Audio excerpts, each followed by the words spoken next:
So I was at my cousin's bar mitzvah in New York. Oy vey. And I was 7 years old, and I turned to my mother, and I say, Ma, can I sing with the band? And she said, I don't know, can you sing? And I said, yeah, I can sing. What does she know from singing? What does she know from singing? Can she sing? I don't know. This is my daughter. She wants to do something.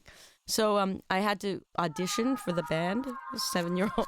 I remember they were eating, and I was singing. Dun, dun, dun, dun, this is where it gets Jewy Louie to the heights of heights. Barbra Streisand, The Way We Were. So I sang it to them, and they're like, pretty good, pretty good. And forevermore, I had to sing at everybody's bar mitzvah. I feel like when we met, we were both sort of dreaming of a different way of doing music. And in my case, I just didn't know what it was. But the way I was doing music was a little bit unsatisfying. It was like a weird itch I couldn't scratch. And I was a bit like, there has to be a more exciting, fun, social way of doing music.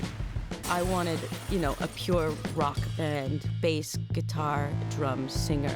Keyboards to me were not a pure rock band and did not belong. Yeah, and I was coming from the opposite. I was coming from a land of jazz fusion and keyboards and sort of very intellectual, brainy music. And even when I was like 13 or 14, when I started listening to the Smiths, because I thought Morrissey was sort of speaking to me in a very deep spiritual way, my older brother, who I made music with, was like, why are you listening to the Smiths? They can't play their instruments and there's no keyboard player. So we're literally coming from opposite ends. At that particular moment, the only band that ever asked me to play with them was a band called Spittin' the Susan. And one girl in the band and I became friends. And I said to her, let's start an all-girl band. And she said to me, well, my next door neighbor is really talented and he's got rehearsal space in his basement and I have a crush on this guy and I'd like to invite him also. Just come and jam with us. Like, we can all get together. I was really angry about it because I wanted an all-girl band. So I walked in the room. I don't even think I said hi. I was like... We didn't say hi, but we got high. But we got really high. The other participant was Maki. And we just started to, yell things and sing things at each other that were obviously coming from our musical frustration, our sexual frustration. I don't remember, maybe Maki or Gonzo said, let's switch instruments.